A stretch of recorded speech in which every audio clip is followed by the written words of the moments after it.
Good evening and welcome to the deserts of Kharak. HeirofCarthage here. We're going to be watching another tournament battle from Artifact Cup 18, which is taking me forever to cast, but y'all are enjoying it. And you keep telling me more and more and more, so I'm going to keep casting it as long as you're enjoying it. Let's go ahead and reveal all. Here we have the Knef forces of none other than, you saw it on the intro screen, AGameAnx. And he, as we all know, is a monster in this game. An extremely good player, probably considered by many to be the best, but who knows? Who knows?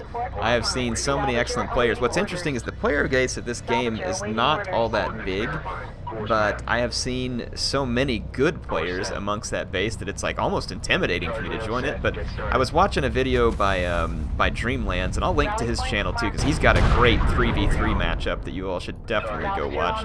And Dreamlands has a lot of other good videos up for Deserts of Kharak, and he was saying that he's noticed that the community size is increasing, which that makes me extremely happy. There's a Discord for Homeworld. I think I had a link to it up, and I may not, but if I don't, if anybody's in the chat and knows the link to that Discord, put that up in the chat. If you want to go and get involved in this game and play it, it's a fantastic game. I assure you that you will like it if you like strategy games, and I highly recommend it. So let's check it out. So yeah, the Knef forces are AGameAnx, and over here, his opponent, Sparrow, who is also an excellent player, so this is going to be good. We have the Gaussian forces of Sparrow up against the Knef forces of AGameAnx, and I am looking forward to these matches. Should be a lot of fun. So I see a couple of blast drones up already for A-Game, and he's moving forward with a couple of sand skimmers and his production cruiser. Or no, this is his, it's his production cruiser. Where did his base runner get off to? Okay, it's right behind it, I just missed it. He's doing some long haul mining here, trying to get some early resources. Same thing for Sparrow. Sparrow's got a production cruiser moving forward, and it spots the rush, and there's a second production cruiser. So Sparrow going for the early double production cruiser rush. Here comes the blast drones, screaming in and picking up a salvager, almost getting two. So that was almost, it almost got three of them, to be honest, when we look at it. So those blast drones were darn near devastating. It was a nice distraction over here by A-Game while the blast drones came from the opposite direction. He's definitely going to get some damage done here. Now, in terms of just straight trade, it's probably fairly even because, you know, those blast drones aren't free. But it's actually gone better for A-Game right now. So he's lost fewer units for less CUs at the moment, so a beginning trade that was favorable for A-Game, not by a lot, but it was favorable. He's got several more sand skimmers guarding his base runner, looks like 5 in total, and his production cruiser's falling back because there's a double production cruiser. I don't know if it's intended to be a rush, but 2 production cruisers are a big deal early on for the Gaussian or the Knef. It can be a very dangerous situation very quick, but A-Game knows about it, and so theoretically, if he knows what he's doing, he should have a good opportunity to defend. But, you know, it just depends. So we'll see how it plays out. Look at these sand skimmer on sand skimmer battles over here. A-Game picks up a sand skimmer there, and he's falling back. Again, Gaussian and Knef forces repair when they're not in combat, so you'll see some micromanagement here by A-Game, keeping his most damaged units alive where possible. And you'll see all players who play at a high skill level try to do this type of thing with the Gaussian and the Knef, and he can then bring those units back into the fight once they've healed up. You see he's doing the same thing here. Takes a pretty high degree of management to pull off, but he's doing it. There's going to be an early artifact down for A-Game here too. It wasn't uncontested, but it was an early pick there. Let's go back to the production queue. And let's take a look at the choices of tech here. So A-Game right now has finished his armored assault ship tech, and he's got a second production cruiser up now too, so he can match the production. Let's just see what else it is that he's going to get into here from a production cruiser refinery. So he's looking to expand his economy. He could expand his economy to all 3 nodes pretty quickly if he gets that finished up. And let's see. Looks like Sparrow may still be recovering a little bit from that initial economy hurt, and there's a stab of sand skimmers coming in that could get a hold of the Knef base runner here. Now the Knef base runner though has some defenses. I believe it has smoke, and it can also produce blast drones. So the Kneff base runner is extremely useful. Let's get a good look at it. I don't know if you all have seen this unit up close before. See there, it's using its smoke. It's going to hold the sand skimmers off because it blocks the line of sight, so momentarily buying it some time until maybe some reinforcements can come in. Yep, there comes a assault ship. So the assault ship should be able to push back the sand skimmers pretty handily. Let's see if there's any upgrades. No upgrades there, no upgrades to the sand skimmer at this point, but that base runner is taking some damage. Look at that Kneffy cruise missile coming out of the carrier there. Nicely played. There's another assault ship over here too that's pushing forward, and there's an assault ship already up into the salvaging operation of Sparrow. So A-Game with a lot of pressure out here early, and the salvagers are taking fire. The Gaussian carrier is going to have to do its best to defend its salvagers here, and it should be able to push back an assault ship. But there's another one coming in too, and this is going to give A-Game a lot of harassment early on. Let's see. Let's see if Sparrow has the production cruiser refinery. I mean, I would assume he does. We'll know here in just a second. Yep, he does. So both players have that. So I'm assuming we're going to see a salvager on the queue. Yep, there it comes. Another artifact being run, defended by an assault ship. So again, if the Kneffy carrier gets enough power early on, it can be devastating in late game with all of its cruise missiles. Now here, a very nice push by Sparrow with the sand skimmers, pushing back a production cruiser and some salvagers. So A-Game's going to have to answer this. And I'm assuming that he'll be using his own sand skimmers. Here comes one. And then he's also going to have cruise missiles from his carrier potentially, if they're able to replenish up fast enough. You have to put power into that subsystem. But it looks like there is going to be an artifact capture, and then just look at the harassment effectiveness over here by A-Game. Sparrow's mining here is just tattered from all the harassment from these assault ships early on, and Sparrow just doesn't really have a great answer for it at the moment. He does now. He's got a railgun up. So if that railgun's well positioned, he's got an excellent answer at this point. Oh, look though, interceptors up already for A-Game, and the interceptors can go straight for the railgun, and it's not likely that there's anti-air tech up yet. And the interceptors are going to take out that heavy railgun. So what a blow to Sparrow. And the Sparrow's economy is going to take even more harassment from the interceptors. The only AA that should be available would be from the production cruiser. These are assault railguns too. Wow. A-Game, just tons of aggression here. Tons of aggression. I guess the Kneff base runner doesn't heal over time. That's interesting. Pretty much all the others do. Huh. Interesting. So a couple of assault railguns to try and defend against the assault ship. But they're having to keep their distance too and watch the line of sight, because if the assault ship gets close, it can definitely kill them. Just look at the harassment force. 2 assault ships sitting out here, 1 in behind. So A-Game just unrelenting here on the harassment. We've got sand skimmers coming. Fleet capacity going up. There's no precision bomber or siege cruiser, but railgun tech is complete for A-Game. So he could definitely start cranking out railguns. Look at this, no mining whatsoever going on the base location. So Sparrow's economy is pretty tattered right now, whereas if you look at the economy of A-Game, he is collecting a lot of resources and construction units. So he's going to be able to be fielding a massive army and a lot of tech. Now the assault railguns at this point are very dangerous, but there's interceptors that are going to be harassing them, and there's no anti-air tech at the moment. And then since his economy is hurting, oh my goodness, look at the interceptors there knocking out 2 of the assault railguns. Now you know why I'm scared to join one of these tournaments, folks. Look at A-Game roll here. And Sparrow is a great player. I can't overstate that enough. I've seen him play before. He is an excellent player. A-Game is just putting on one heck of a game here. Nice play there with the production cruiser, getting that interceptor downed and sending the other ones running. You can see all the chevrons on the other interceptors, so A-Game brutally effective right now. And check out the harassment here from the ball of sand skimmers. If they can get close enough to the assault railguns, they'll do a lot of damage, and it looks like they will. But the assault railguns are better versus strike craft than a heavy railgun, considerably better. Artifact extraction in progress. Yeah, you can see there they're able to push it out. So there's another artifact being moved by A-Game, so that'll make it 3 artifacts, and he's got heavy railguns on the field, moving up from several different ways. Just look at the, oh wow, Sparrow called it.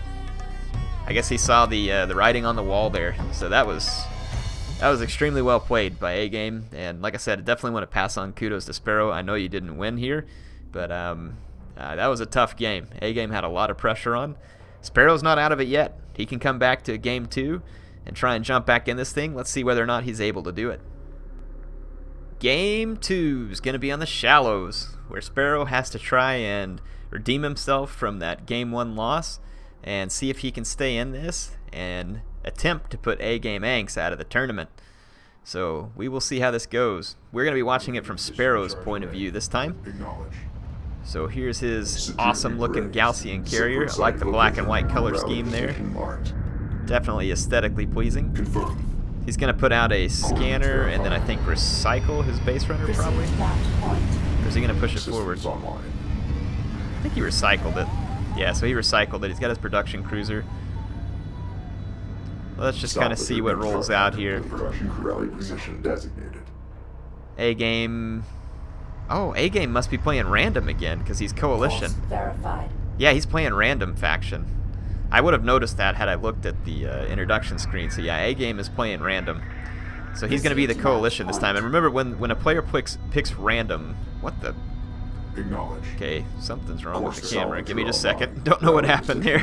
That was kind of weird. The camera got stuck. A-Game, when he's playing random, at the beginning of the match, he has to announce his faction in the chat to his opponent. So he would have had to announce to Sparrow that he was the coalition at the beginning of this match. That's the way I understood the rules. If I have it wrong, please feel free to correct me if you played in the tournament. So get the base runner up, the coalition. Now this is going to be interesting because A-Game is shifting factions, which could mean that he shifts strategies, but at the same time, you know, there's certain strategies that work against certain factions, and it swaps up, so it could be an opportunity for Sparrow. It could be very challenging for Sparrow. We'll see how it comes out and plays. So Sparrow getting out some early resourcing here. Like that he's focused in on the economy. It's still a long haul for the moment. And the production cruiser refinery mode costs 700 resource units. It's pretty expensive. It looks like he's going to opt into assault ship fabrication first, which is probably a good plan, especially if A-Game were to come into an early AAV rush. And it looks like A-Game pushes out a support cruiser early, going for the heavy economy here. So he's going to be mining off 2 locations at full efficiency very soon. Sparrow has the double production cruiser push coming up. And he's going to have assault ships, so he may be trying to do like a double production cruiser assault ship function, which means he's probably not likely to go into refinery mode just yet. And due to the close location of these resourcing locations, he probably feels like the little bit of long haul is worth being able to get out here and put this aggression. So A-Game was super aggressive on him in the last game, and it looks like that Sparrow would like to be aggressive this game. Though there are no units on his production queue, and his production cruisers are about to be spotted, probably have been spotted at this point, by the LAV. Production cruiser is in contact. Defense alert. So at this point, A-Game is going to be alerted to the fact that there is a double production cruiser out here. Neither player going for an artifact yet, even though there's a base runner up here for A-Game. He hasn't pulled an artifact. And he may be trying to use the base... Yeah, he's got a turret out. So he's dropped a turret in here. Very nice turret placement. Right on the side of this hill to help defend the resourcing. So I very much like that play. The turret's causing extensive damage to one of the production cruisers. In fact, that production cruiser needs to get out of combat very, very quick. But the assault ships come up just in time and shut that down. But the carrier, too, can pressure the production cruiser. It's not as fast. Look at those assault ships. So the pressure is on A-Game now because he doesn't have anything to defend with except his carrier. And you can see he is getting very aggressive with the carrier. Losing this production cruiser would be very, very bad. But it looks like the production cruiser is able to heal because it's not in combat. So very fortunate for the Gaussian there that they can make use of that. So an armored assault ship up. So now A-Game will be able to have some answer. And we'll see what happens here. Is Sparrow going to fall back and rethink, or is he going to keep pushing? I'm thinking at this point, it's kind of hard to say who's ahead on the economy. It's probably A-Game since he's got the 2 locations at full efficiency. How come it's not showing the number of... I wonder if I hit a button that took that off or something. Yeah, look at this though. That turret post. It causes a lot of damage. And look at the smoke protecting the turret post there too. Gonna allow it to get a couple more shots. So still assault, or actually no, there's a heavy railgun up for Sparrow and then more assault ships. So he's gonna start mixing railguns in, which we could start seeing railguns from A-Game soon too. Yes, we are. So A-Game's got railguns on the way as well. So both players teching into railgun. You can see though how the production cruisers are able to help keep A-Game pinned up, but at the same time A-Game is able to defend himself at the moment. Armored ship ready. Heavy railgun the first up here, and then there's another heavy railgun coming up. A-Game gets his first railgun, and look how he's heading for this high ground right here. He's going to get up on the high ground and use that position to dominate and keep his resourcing safe. So the question is what happens next. Let's take a look at Sparrow's. He's going for a refinery mode, so he may plan to fall back and go into a more macro play. We'll see.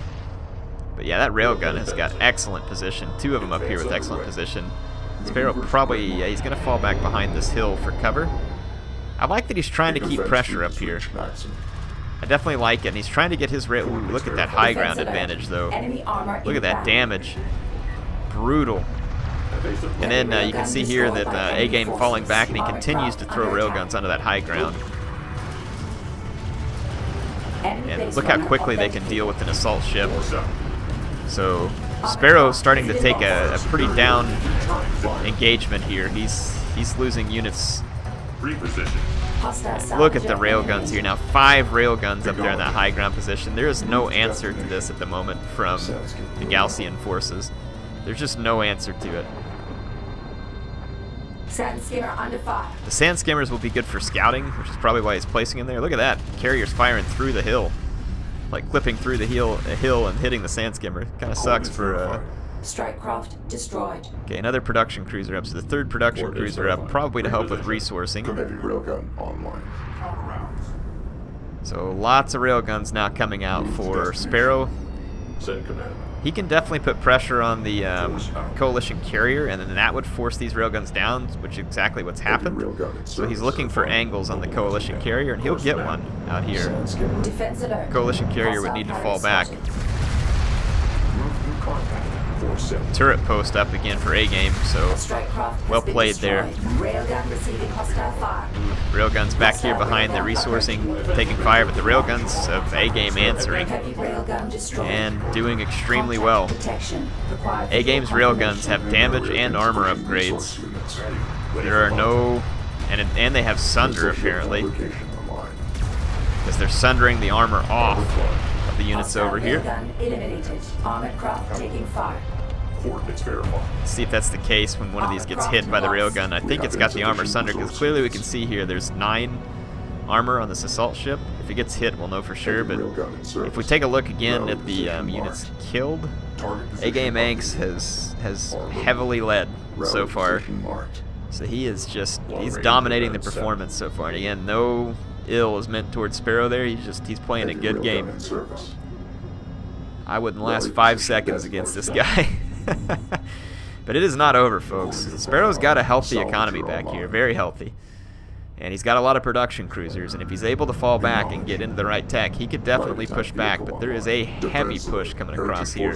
That is 9 railguns pushing forward, and the railguns, 8 armor, 285 damage, and they look like they have, yeah, their hull's been upgraded there. Enemy armor inbound. Sand skimmer taking fire. That may have just been a result of the armor. A-Game just continues to win this engagement with the railguns. Only 3 armor on the railguns here.